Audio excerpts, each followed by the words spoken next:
Magandang araw, Pilipinas! Luzon, Visayas at Mindanao. Handa na ba kayo? Dahil ngayong araw ay hindi lang basta kwento ang maririnig nyo. Ito ay isang paglalakbay ng damdamin, isang pagsabog ng emosyon at isang salamin ng tunay na buhay. Kaya't hawakan ang inyong mga puso at buksan ang inyong isipan. Dahil narito na ang programang hindi ka bibitinin, hindi ka bibiguin. Kami ang inyong tagapagsalaysay, Abigail Salvador, Yvonne Boongaling, Judy Ann Matas, Nicole Di Mayakiak, Ray Olinde Castro, Shaira Garcia, hatid ng paborito nyong estasyon, Radyo Blast 95.5 FM. tinig ng kwento, tinig ng bayan. mula sa isang sulat na iniwang hindi kailanman nabasa ng karamihan, isang kwentong isinulat hindi lamang gamit ang tinta kundi gamit ang dugo ng bayan. Isang kwento ng buhay, ng dangal at ng karangalang sinubok ng panahon at kahit lumipas ang maraming taon, ito'y hindi kailanman pupupas. Narito ang kwento ni Rizal, para sa iyo, para sa atin, para sa bayan.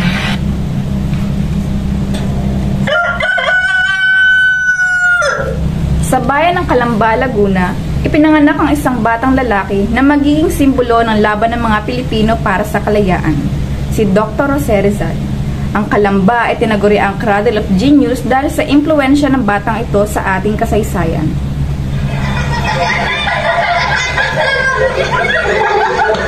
Ang mga araw ng kabataan ni Rizal ay puno ng masasayang alaala. Mula pagkabata, puno ng pagmamahal at suporta ang kanyang pamilya. Jose anak, gising na. Oras na para sa iyong almusal. Opo, nanay. Ang saya sa ating hardin.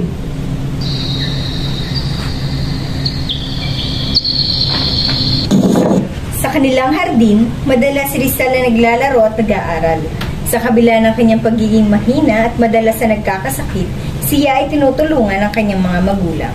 Jose, ito ang iyong maliit na nipahat. Dito ka makakapag-aral at maglaro.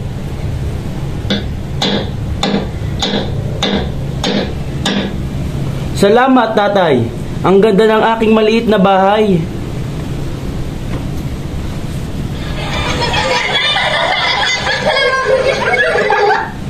Si Jose, na tinawag na Pepe or Pipito ng mga tao sa Calamba, ay lumaki sa isang masayang pamilya. Malapit siya sa kanyang kapatid na si Pasiano. Jose, ikaw ang aking kapatid na parang anak. Lagi akong nandito para sa iyo. Salamat, Kuya Pasiano. Para kang pangalawang ama sa akin. Ngunit, hindi lahat ng alaala ay masaya. Sa kanyang kabataan, naranasan ni Rizal ang unang lungkot ng kanyang buhay. Concha, bakit mo ko iniwan? Si Concha, ang kanyang nakababatang kapatid ay pumanaw. Sa kanyang pag-alis, naranasan ni Rizal ang unang luha ng pag-ibig at lungkot. Sa edad na 5, natutong bumasa si Rizal ng Biblia sa Espanyol. Siya ay labis na relihiyoso, kaya tinawag siya ng mga tao na Manang Jose. Ama namin, sana'y tulungan mo kami sa aming mga pangarap.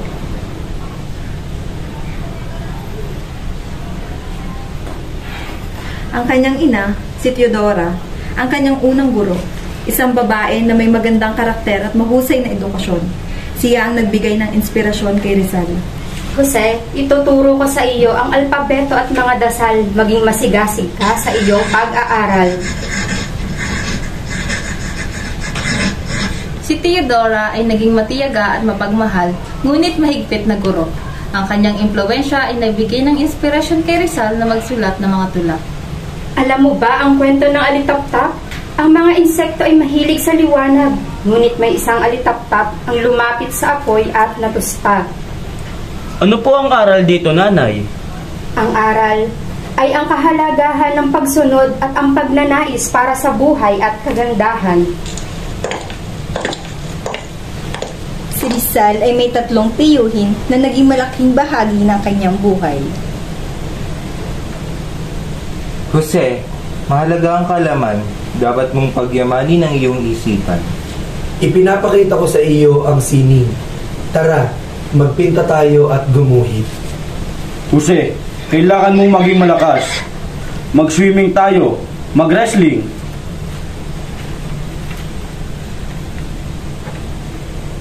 Ang mga tiyuhin ni Rizal ay nagsilbing gabay sa kanya. Ipinakita nila ang halaga ng edukasyon, sining at pisikal na kalakasan. Dapat ay matutunan mo ang kahalagahan ng kaalaman, Jose. Sa pamamagitan ng pag-aaral, maaari mong baguhin ang iyong kapalaran.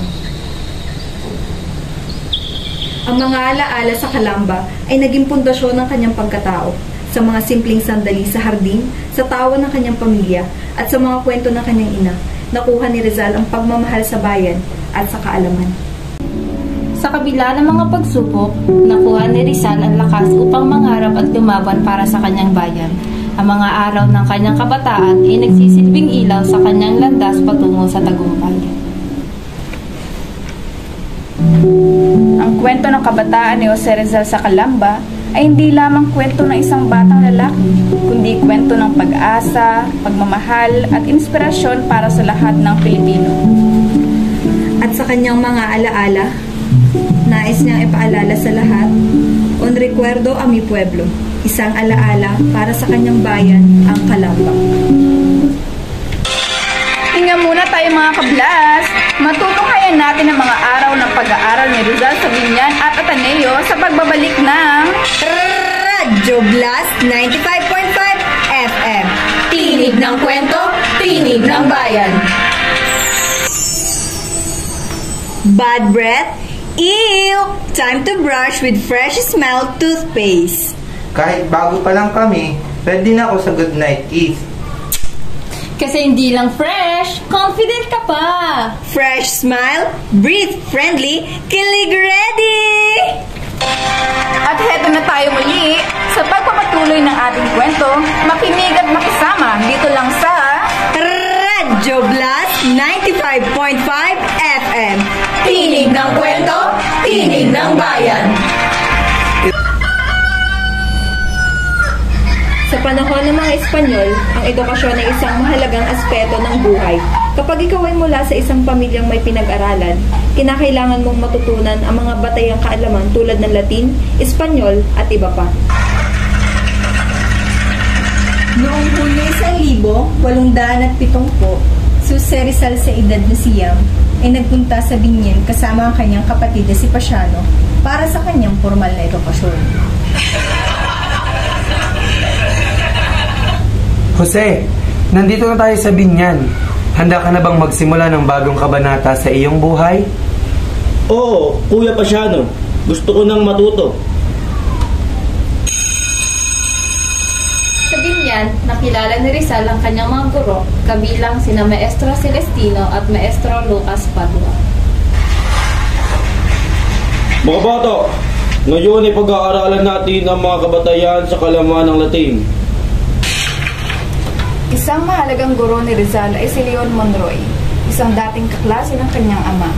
Siya ay nanirahan sa tahanan ng mga Rizal, ngunit pumanaw pagkatapos ng 5 buwan. Sayang, napakamahusay na guro ni Ginoong Monroy. Sa kanyang bagong paaralan, nakatagpo si Rizal ng mga kaibigan at katumbali. Isa na sa mga ito si Pedro, ang kanyang unang mga api. Ano, Pepe? Takot ka ba sa akin? Hindi! Kaya ko ipaglaban ng aking sarili.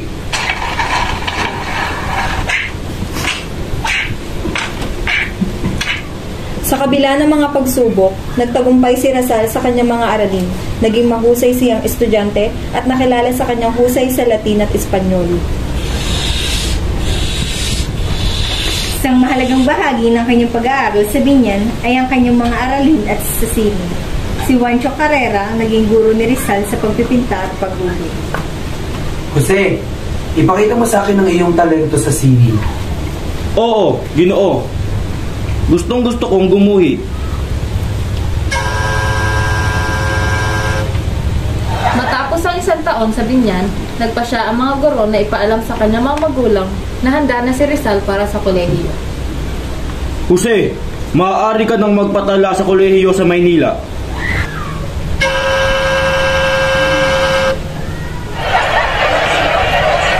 ika-10 ng Hunyo, taong 1872, umalis si Rizal patungong Maynila upang mag-aral sa Ateneo Municipal de Manila. Jose, nandito ako upang alagaan ka sa iyong paglalakbay. Huwag kang mag-alala, makakarating ka ng ligtas. Ngunit sa kanyang pagdating sa Ateneo, naharap siya sa mga hamon. Si Father Magin Ferrando, ang tanggapan ng rehistro sa kolehiyo, ay tumangging tanggapin si Rizal. Ikaw ay huli na sa pagpaparehistro at masyado kang mahina para sa iyong edad. Sa kabila ng mga pagsubok, may mga tumulong kay Rizal tulad ni Manuel Cerex Burgos. Nagbigay ng tulong upang makapasok siya sa Ateneo. Jose, huwag kang mawala ng pag-asa. Tutulungan kita na makapasok sa Ateneo. Si Titay, ang may-ari ng boarding house, ay nagbigay ng matutuluyan kay Rizal, kabayaran sa kanyang utang na 300 piso. Jose, huwag kang mag-alala. Nandito ako para sa'yo. Sa Ateneo, nahati ang mga estudyante sa dalawang grupo, ang Roman Empire at Carthaginian Empire. Si Rizal ay naging bahagi ng Roman Empire, ang mga estudyanteng may kakayahan, pribilehiyo at makapangyarihang tao. Magtulungan tayo mga kaibigan. Sama-sama tayong mag-aaral. Sa Ateneo, ipinakita ni Rizal ang kanyang husay. Naging pinakamahusay na estudyante siya at nakilala sa kanyang mga kakayahan sa Latin at Espanyol.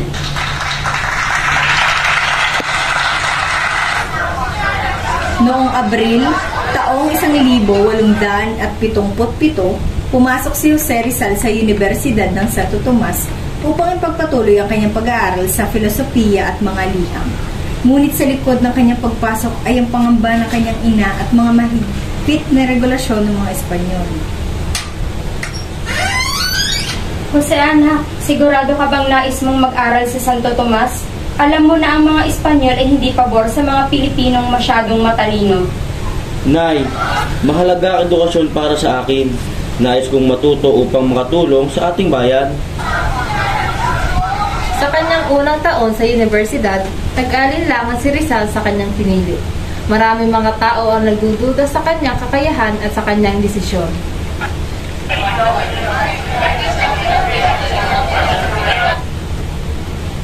Ang mga Pilipino ay dapat malaman ang kanilang mga limitasyon. Huwag kayong masyadong mag-aral, mga bata.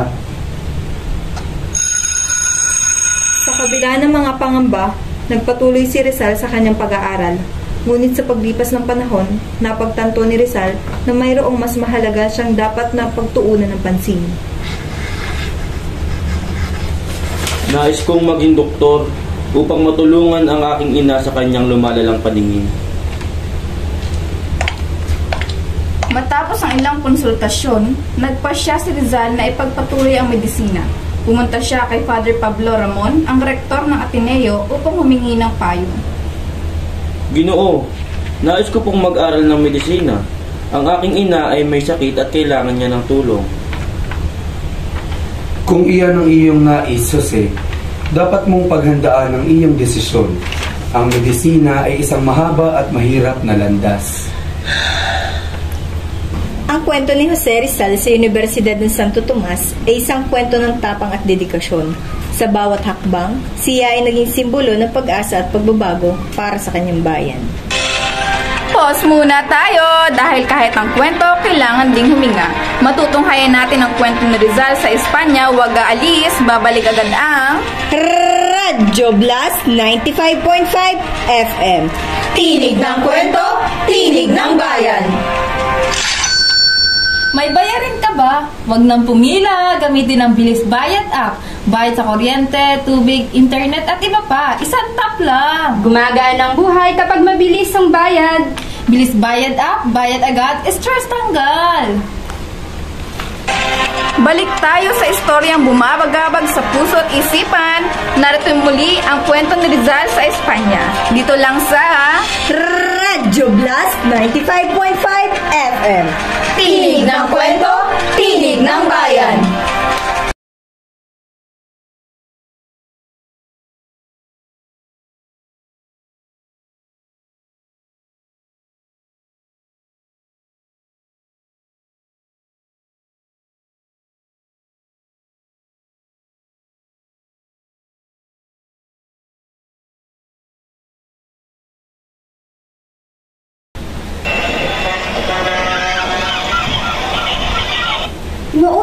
ng Mayo, taong 1882, nag-alis si Jose Rizal mula sa Manila patungong Espanya. Sa kanyang pag-alis, dala-dala niya ang mga pangarap at pag-asa para sa kanyang bayan.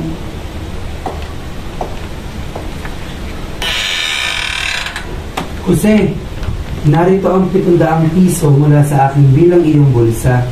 Sana ito'y makatulong sa iyong paglalakbay. Salamat, Kuya Pasiano. Ang halaga nito ay malaking tulong sa akin. Jose, ito din ang regalo ko sa iyo. Isang singsing na diamante. Isuot mo ito bilang alaala ng ating pamilya. Salamat, Ate Saturnina. Ang mga alaala ng aking pamilya ay palaging mananatili sa akin.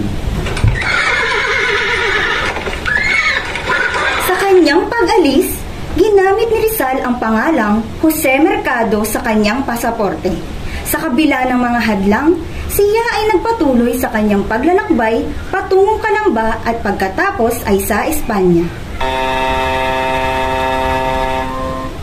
Sa kanyang paglalakbay, sumakay si Rizal sa isang Spanish steamer na tinatawag na Salvador. Pagkatapos ng ilang araw, siya ay dumating sa Singapore at nanatili roon ng 2 araw. Mula sa Singapore, siya ay sumakay sa French steamer na Gemna, isang malaking barko na malinis at maayos. Ang mga paglalakbay na ito ay nagbibigay sa akin ng inspirasyon at bagong pananaw. Pagdating sa Barcelona, sinalubong siya ng kanyang mga kaklase mula sa Ateneo. Ang kanilang pagtanggap ay puno ng saya at pagkakaibigan. Jose, nandito ka na. Ang saya namang makita ka ulit. Tara, maglibang tayo at tuklasin ang Barcelona. Sa kanyang pananatili sa Barcelona, sinimula ni Rizal ang pagsusulat ng kanyang makabayang sanaysay na Amor Patrio, isang panawagan sa mga Pilipino na mahalin ang kanilang bayan. Ang pagmamahal sa bayan ay dapat na tanging udyok ng bawat Pilipino. Ang kanyang sanaysay ay naipadala sa Pilipinas sa pamamagitan ni Basilio Teodoro, isang kasapi ng editorial staff ng Diaryong Tagalog. Jose, ang iyong sanaysay ay tiyak na makakatulong sa ating mga kababayan. Ang mga artikulo ni Rizal ay patuloy na pinagsusulatan. Kasama sina Francisco Calvo at Laong Laan, ang kanyang mga ideya ay naging inspirasyon sa mga Pilipino. Jose, isulat mo pa ang iyong mga karanasan.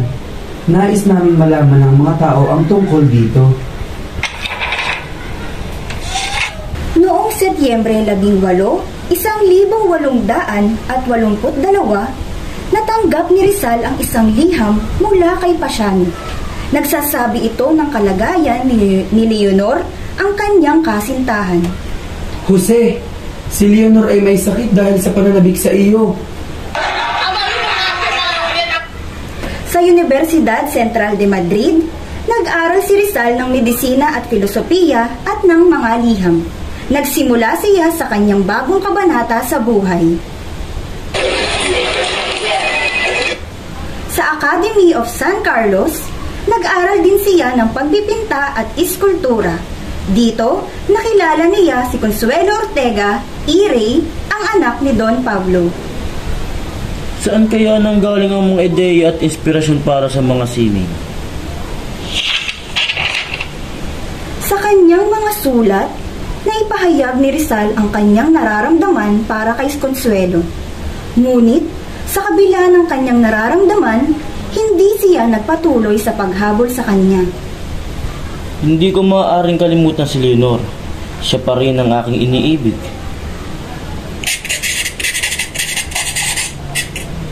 Mula sa kanyang puso, isinulat ni Rizal ang tula na A la Señorita COYR para kay Consuelo, isang simbolo ng kanyang damdamin sa kabila ng kanyang mga responsibilidad.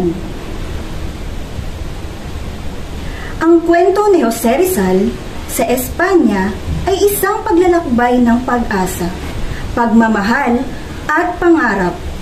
Sa bawat hakbang, siya ay lumalaban hindi lamang para sa kanyang sarili, kundi para sa kanyang bayan. Sandaling pahinga mula sa emosyon, pero huwag bibitaw, matutunghayan natin ang kwento ng pagsulat ni Rizal. Iikot pa ang kwento dito lamang sa Radyo Blast 95.5 FM. Tinig ng kwento, tinig ng bayan. Sa panahon ngayon, dapat natural ang ganda.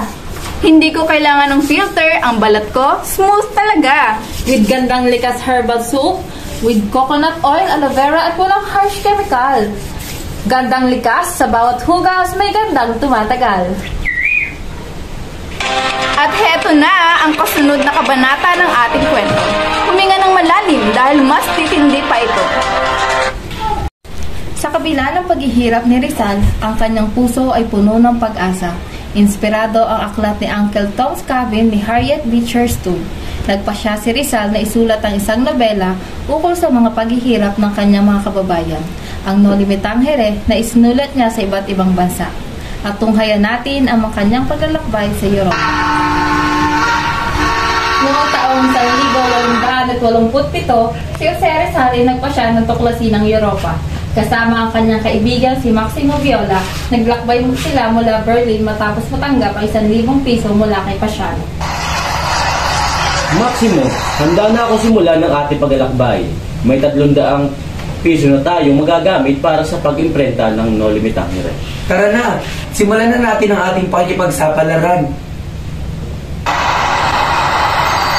Noong 11 ng Mayo, taong 1887, umalis sila sa Berlin patungo sa Dresden, isang maganda at makasaysayang lungsod.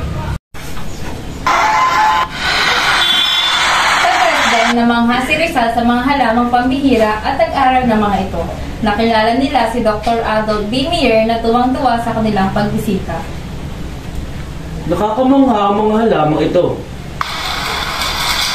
Sa Museum of Art, napansin ni Rizal ang painting na Prometheus Bound at naisip ang mga sining na nakita niya sa Paris.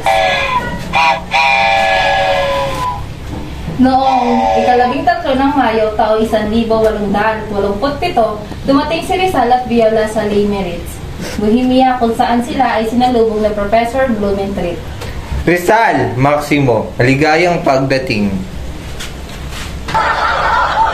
Dinala ni Blumentritt ang dalawa sa Hotel Krebs at ipinakilala sila sa kanyang pamilya. Sila ay nag-enjoy sa mga tanawin at naging masaya sa kanilang pamamalagi. Ang paglalakbay ni Rizal sa Europa ay puno ng mga alaala at karanasan na humubog sa kanyang pagkatao at paninindigan para sa kanyang bayan. Sandaling pahinga mula sa emosyon kablas, ang pagbabalik ni Rizal sa Pilipinas ay ating matutunghayan. May konting paalala lang mula sa amin. Huwag bibitiw! Gutom ka na ba? Parang tiyan mo sumisigaw na rin. Aba, huwag mag-alala. Sa tapsi ni Totoy, kahit gutom ka, tatawa ka. Tapa, sinangag, itlog, at chismis libre pa. At tandaan, sa tapsi ni Totoy, busog ka na, good vibes ka pa. Oras na para ituloy ang kwentong inyong inaabangan. Tuloy ang tensyon, tuloy ang aral. Dito lang sa Radyo Blast 95.5 FM. Tinig ng kwento, tinig ng bayan. Nagdesisyon si Jose Rizal na umuwi sa Pilipinas matapos ang publikasyon ng kanyang nobelang Noli Me Tangere. Ang akdang ito ay nagdulot ng ingay at pagkabahala sa mga praile. Noong ika-28 ng Pebrero, taong 1888, dumating si Jose Rizal sa Yokohama, Japan. Sa unang pagkakataon, siya ay humakbang sa lupain ng mga Hapon. Welcome to Japan! Dito ako makakahanap ng inspirasyon at kaalaman. Noong ika-2 ng Marso, nagpatuloy si Rizal sa Tokyo at tumira sa Tokyo Hotel. Ang Tokyo ay mas malawak kaysa sa Paris. Napakaganda ng mga gusali. Jose, nais kitang anyayahan na manatili sa legasyon ng Espanya. Maaari, pero bakit? Upang makatipid at ipakita na wala kang tinatagong masama sa mga otoridad. Sa Tokyo, nahirapan si Rizal sa barrier ng wika. Ngunit naging determinado siya na matuto ng Japanese. Konnichiwa, matututo ako ng Japanese kahit gaano pa kahirap.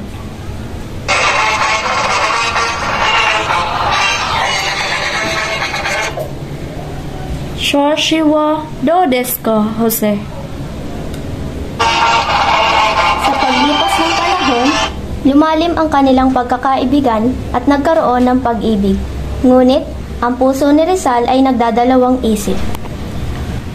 Osei-san, napakalaga ng iyong pagmamahal, ngunit kailangan kong ipaglaban ng aking bayan. Noong ika-13 ng Abril, taong 1888, umalis si Rizal patungong Estados Unidos kasama ang mabigat na puso. Alam niyang hindi na niya makikita si Osei-san. Sayonara, Osei-san, subite ni kansiyashimasu. Ang paglalakbay ni Rizal sa Japan ay puno ng pagmamahal, kaalaman at sakripisyo.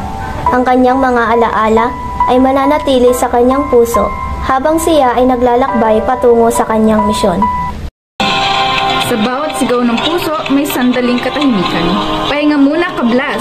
Tutunghayan natin ang susunod na kabanata sa buhay ni Rizal.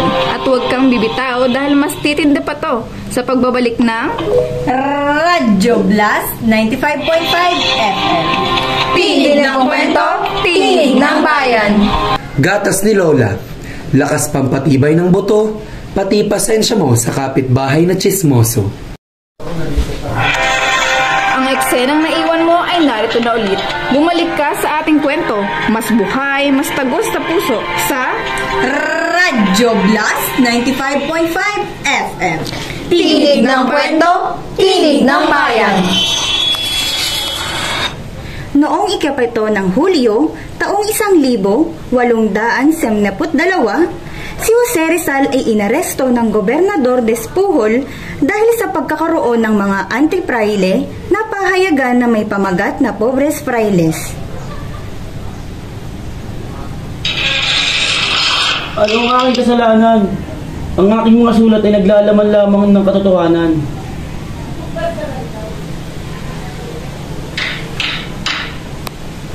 Sa parehong araw, inilabas ang isang dekrito para sa kanyang pagpapalaya sa dapitan. Itinuturing siyang hindi tapat sa Espanya at sa simbahan. Noong ika-15 ng Hulyo, umalis si Rizal mula sa Manila, sakay ng steamer na Cebu. Pagdating sa dapitan noong ika-17 ng Hulyo, nagsimula siya ng isang 4 na taong pagkatapon.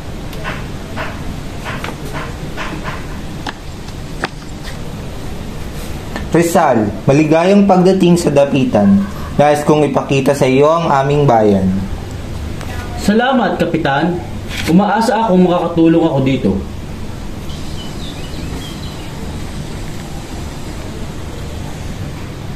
Sa dapitan, namuhay si Rizal ng masagana. Nagbigay siya ng libreng pagtuturo, nag-aral ng agham at wika, at nagpasimula ng mga proyekto para sa bayan. Mga bata, matututo tayo ng mga bagong kaalaman. Noong ika-1895, dumating si Josephine Bracken sa kanyang buhay.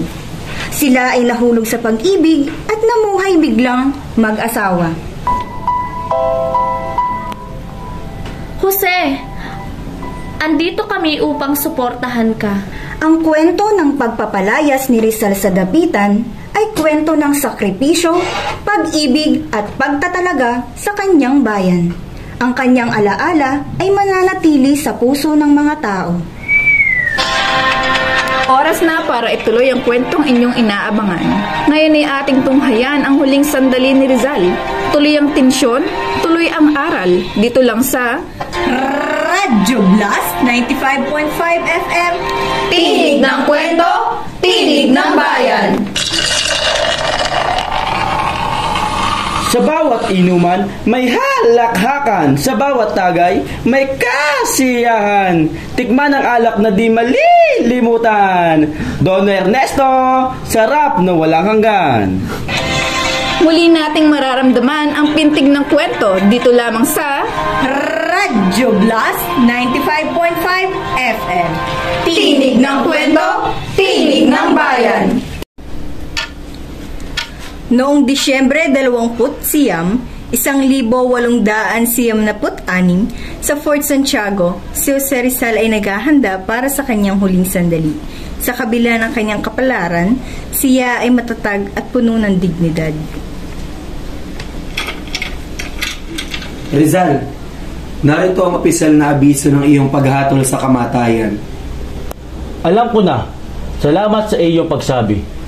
Sa kanyang huling gabi, sinimula ni Rizal ang pagsusulat ng mga liham sa kanyang pamilya at kaibigan. Mahal kong pamilya, hindi ko alam kung kailan tayo magkikita muli. Ngunit ang aking pag-ibig sa inyo ay mananatili magpakailanman. Rizal, nais mo bang makipag-usap sa amin? Nais naming tulungan ka sa iyong kaluluwa.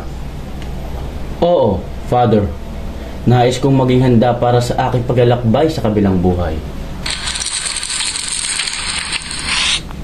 O Maria, sa iyong mga kamay, nilalagay ko ang aking kaluluwa.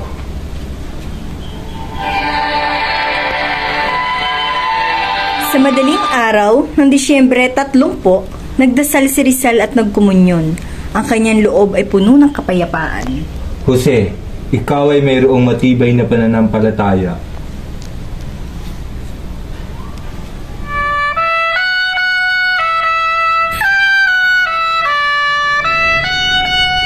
Sa ika-6:30 ng umaga, nagsimula ang kanyang pagmarcha patungo sa Bagong Bayan. Napakaganda ng umagang ito, Father. Rizal, handa ka na ba? Oo, handa na ako. Ipakita niyo na sa akin ang aking kapalaran. Habang naglalakad, nakilala ni Rizal ang kanyang kaibigang si Eduardo Gutierrez Repede. Jose, alam mo kung anong mangyayari? Ngunit ikaw ay isang bayani. Ang aking buhay ay para sa aking bayan. Paalam, mahal kong bayan. Rizal, tanggapin mo ang biyayang ito. Salamat, Padre. Fire! Sa ika-7:03 ng umaga, si Rizal ay binaril. Ang kanyang katawan ay bumagsak nakaharap sa araw. Viva España! Si Jose Rizal ay pumanaw bilang isang traidor sa Espanya, ngunit siya ay namuhay bilang isang martir para sa kalayaan ng mga Pilipino. Ang kanyang huling tula, Ultimo Adios, ay nanatiling simbolo ng kanyang pag-ibig sa bayan. Ang bawat kwento may simula at wakas, pero ang alaala habang buhay. Tawanan, iyakan at realizations, yan ang hatid ng ating dula ngayong araw. Kaya ka-blast, huwag mong kalimutang pakinggan hindi lang ang radyo, kundi pati tibok ng puso mo. Muli, ako si Abigail Salvador, Ibon Galing, Judy Ann Matas, Nicole de Mayakiak, Realin de Castro, Shaira Garcia. magsama tayong muli sa susunod na kabanata. Dito lang sa Radyo Blast 95.5 FM. Tinig ng Kwento, Tinig ng Bayan.